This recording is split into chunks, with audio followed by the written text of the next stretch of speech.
नमस्ते दोस्तों। आज का जो ये मैं वीडियो बना रहा हूँ वो उन सब कैंडिडेट्स के लिए है जिन लोगों ने एसएससी सिलेक्शन पोस्ट फेज़ 11 में ऑलरेडी डॉक्यूमेंट्स भेजे हैं। जो लोग क्वालिफाई किए हैं उसके बाद आपने जैसे डॉक्यूमेंट्स भेजा है, तो पूरा प्रोसेस मैं आज बताऊंगा कि अभी नेक्स्ट प्रोसेस क्या होगा टिल जॉइनिंग।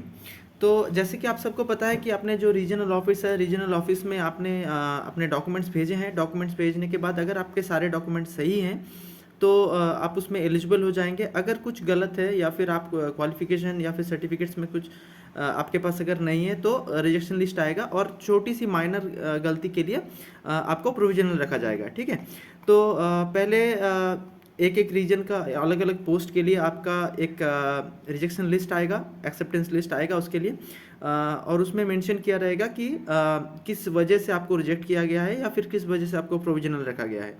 तो जो लोग रिजेक्ट हो चुके हैं उनका तो ज़्यादा कुछ करने का नहीं है।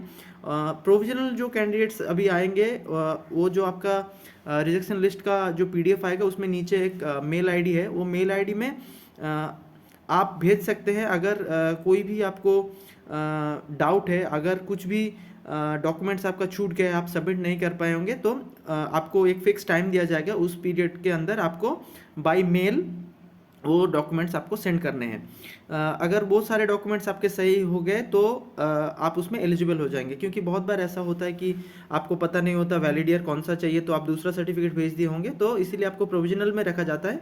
प्रोविजनल जो कैंडिडेट्स होंगे वो डॉक्यूमेंट्स उस मेल के थ्रू भेज सकते हैं। जिन लोगों का रिजेक्ट भी हो गया है, आपको लगता है कि आपका रिजेक्ट नहीं होना था लेकिन फिर भी एसएससी ने आपको रिजेक्ट कर दिया है, तो एक काम कर सकते हैं, आप जो मेल आईडी उसमें दिया रहेगा उस मेल आईडी में आप अपना रिप्रेजेंटेशन जो है वो भेज सकते हैं। देन आगे वो एसएससी डिपार्टमेंट के ऊपर है वो आपको एलिजिबल करे या ना करे। ये सब जो मेल आईडी दिया गया है उसमें एक फिक्स पीरियड होगा। एक वो फिक्स पीरियड ख़त्म हो जाने के बाद एसएससी एक एक्सेप्टेंस लिस्ट जारी करेगी जो सभी एलिजिबल कैंडिडेट्स के लिए होगा। अच्छा, जब एक्सेप्टेंस लिस्ट जारी हो गया उसके बाद आता है आपका डीवी एंड स्किल टेस्ट का प्रोसेस। ठीक है, डीवी एंड स्किल टेस्ट का जिन लोगों का स्किल टेस्ट है उन लोगों का तो अलग से स्किल टेस्ट होगा ही। जिन लोगों का स्किल टेस्ट नहीं है उनका डायरेक्टली डीवी होगा। तो डीवी के लिए एक चीज़ मैं अभी आपको मेंशन करना चाह रहा हूँ कि पहले हमारे टाइम में क्या होता था, जब मैंने फेज़ एग्ज़ाम दिया था तो डीवी के जो डेट्स है वो वेबसाइट्स पे आते थे। जितना मुझे अभी पता चला है फेज़ 10 में भी ये चीज़ हुआ है, अभी फेज़ 11 में मुझे लगता है कि ये चीज़ होगा, क्योंकि एसएससी डीवी नहीं कर रहा है।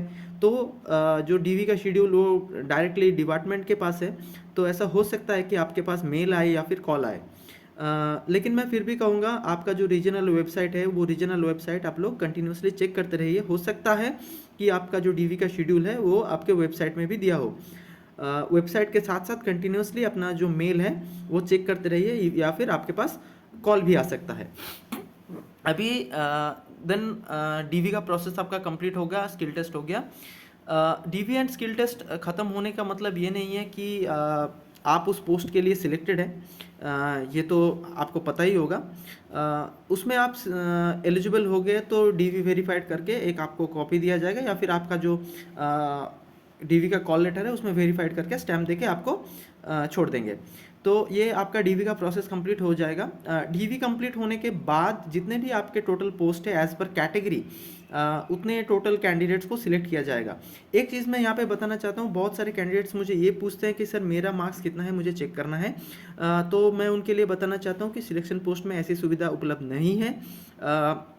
जो लोग सिलेक्टेड होंगे फाइनली सिलेक्शन लिस्ट में, जिन लोगों का नाम आएगा उनका ही स्कोर एसएससी पब्लिश करेगी। ठीक है, एक और वीडियो मैंने बनाया कि प्रोसेस के बारे में कि इतना अभी लेट क्यों हो रहा है आपका जो रिक्रूटमेंट है। एक और वीडियो मैंने बनाया है, उसमें मैंने मेंशन किया कि क्या क्या रीजंस हैं इसके वजह से आपके जो डॉक्यूमेंट वेरिफिकेशन है या फिर फर्दर प्रोसेस है वो लेट हो रहा है। तो मेरे चैनल में 2-3 दिन पहले मैंने पोस्ट किया है, वो थोड़ा चेक कर लीजिएगा। तो अभी जब डीवी ख़त्म हो गया, आपका फाइनल मेरिट लिस्ट आ गया, तो फाइनल मेरिट लिस्ट जब से निकल रहा है, मान लीजिए आज निकल रहा है, तो फाइनल मेरिट लिस्ट ये हो जाने के बाद देन आपको डिपार्टमेंट से मेल आ सकता है या फिर कॉल आ सकता है। इवन बाय पोस्ट आपका जो ऑफ़र लेटर है वो ऑफ़र लेटर आपको बाय पोस्ट मिल जाएगा। ऑफ़र लेटर जिस दिन से इशू हुआ है, मेरा बात ध्यान से सुनिए, जिस दिन से ऑफ़र लेटर इशू हुआ है उस दिन से 30 डेज़ आपको टाइम दिया जाएगा। उस 30 डेज़ के अंदर आपको कुछ सर्टिफिकेट्स बनवा के लेके जाना पड़ेगा। जैसे करेक्टर सर्टिफिकेट हो गया, जो एसडीएम या उसके अपर लेवल के कोई ऑफिसर हैं तो उनके लिए तो कैरेक्टर सर्टिफिकेट उनसे साइन करा के लेके जाना पड़ेगा। देन मेडिकल सर्टिफिकेट है, जो आपका डिस्ट्रिक्ट का जो सीएमओएच है या फिर सिविल सर्जन है उनसे साइन करा के आपको मेडिकल फिटनेस सर्टिफिकेट लेके जाना पड़ेगा। उसके साथ रहता है 2 अटेस्टेशन फॉर्म्स, जो 2 अटेस्टेशन फॉर्म आपको खुद को फिल करके लेके जाना है। साथ में कुछ एडिशनल डॉक्यूमेंट्स है, जैसे आपका प्रॉपर्टी वगैरह, बैंक बैलेंस वगैरह, देन आपका कहाँ पे आप रह चुके हैं उसके डिटेल्स वगैरह, ये सारी चीज़ें एक पूरा प्रोफॉर्मा आता है, पूरा सेट आता है। वो सेट आपको डिपार्टमेंट के थ्रू प्रोवाइड किया जाएगा। आपको खुद से कुछ डाउनलोड नहीं करना है, डिपार्टमेंट बाय पोस्ट आपको वो सारे डॉक्यूमेंट्स भेज देगा। वो सारे डॉक्यूमेंट्स आपको विद इन 30 डेज पूरे फिलअप करके, जिससे भी साइन कराना है साइन करके, देन विद इन 30 डेज आपका जो कंसर्न डिपार्टमेंट है वहाँ पे आपका वो जो ऑफर लेटर होगा, ऑफर लेटर में मेंशन किया रहेगा कि कौन से ऑफिस में किसके पास जाके आपको ज्वाइन करना है।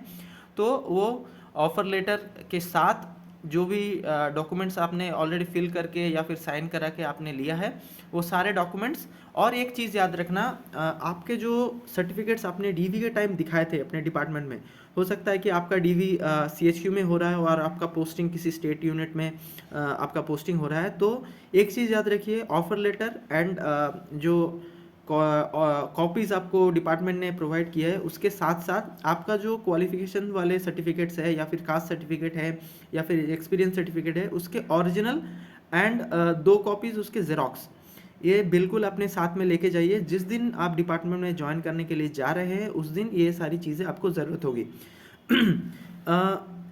ये जो आपका ओरिजिनल सर्टिफिकेट होगा, जिस ऑफिस में आप ज्वाइन कर रहे हैं उस ऑफिस में फिर से वेरीफाई होगा। देन क्योंकि एसएससी ने जब डीवी जो डिपार्टमेंट ने आपको डीवी करके छोड़ दिया, कौन सा कैंडिडेट डिपार्टमेंट में ज्वाइन करने के लिए आ रहे हैं उनको नहीं पता, तो आपका सर्टिफिकेट फिर से जिस ऑफिस में आप ज्वाइन करने के लिए जा रहे हैं वहाँ पे फिर से वेरीफाई होगा। तो साथ में फ़ोटो भी रखिए अपना, बैंक डिटेल्स वगैरह, क्योंकि उसी दिन जिस दिन आप ज्वाइन कर रहे हैं उसी दिन आपके बैंक डिटेल्स वगैरह भी लेके जाएंगे। मैंने एक गलती की थी, मैंने बैंक का जो पासबुक है वो पासबुक में लेने के लिए भूल गया, तो उसके फर्स्ट पेज का मुझे कॉपी देना पड़ा था। आप ये गलती मत कीजिए। तो ये सारे डॉक्यूमेंट्स लेके जितना जल्दी हो सके आप आपके जो पोस्टिंग वाले प्लेस है वहाँ पे जाके अपने डिपार्टमेंट में ज्वाइन कर जाइए।